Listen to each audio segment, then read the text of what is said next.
नमस्कार दोस्तों, मैं नवीन स्वागत करता हूं आप सभी का एनबीटी के धर्म कथाएं शो में। दोस्तों, आज हम बात करेंगे महाभारत के एक ऐसे योद्धा की जिन्होंने अपने पिता का मस्तिष्क खा लिया था।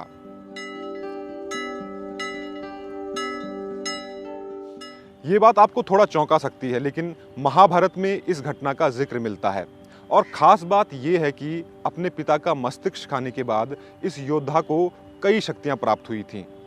कौन थे ये योद्धा, इसके बारे में आज हम आपको अपने इस एपिसोड में पूरी जानकारी देंगे।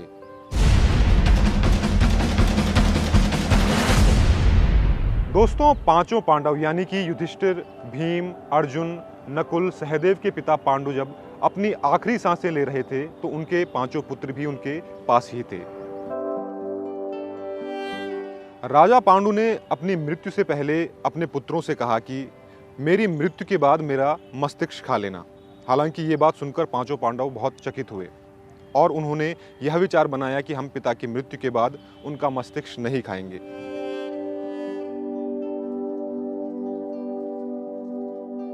लेकिन दोस्तों, ऐसा माना जाता है कि पांडव भाइयों में सबसे छोटे यानी कि सहदेव ने हिम्मत दिखाकर पिता के मस्तिष्क के 3 हिस्से खाए। ऐसा माना जाता है कि पिता के मस्तिष्क का पहला हिस्सा खाते ही सहदेव को अतीत में हुई सभी घटनाओं का पता लग गया। इसके बाद जब उन्होंने दूसरा हिस्सा खाया तो वर्तमान में क्या हो सकता है, क्या होगा, इसके बारे में वो जानने लग गए।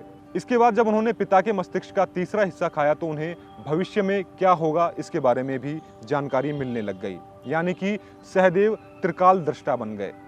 दोस्तों, ऐसा माना जाता है कि राजा पांडु ने इसीलिए अपने बच्चों से अपने मस्तिष्क को खाने को कहा था, ताकि आजीवन उन्होंने जो ज्ञान अर्जित किया है वो उनके बच्चों को मिल सके।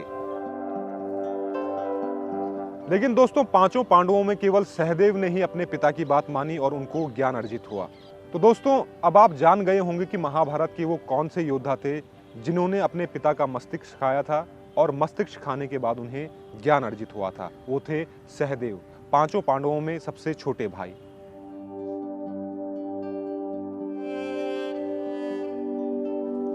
दोस्तों, इस कहानी से हमें ये सीख मिलती है कि हमको कभी भी अपने माता पिता या वरिष्ठ जनों की बात को अनसुना नहीं करना चाहिए।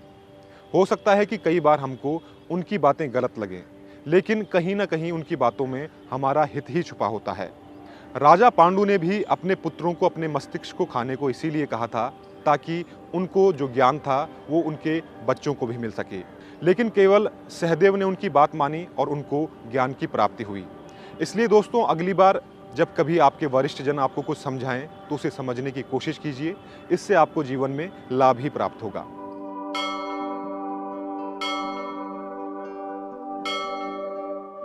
तो दोस्तों, उम्मीद करते हैं कि आपको महाभारत की ये कहानी पसंद आई होगी।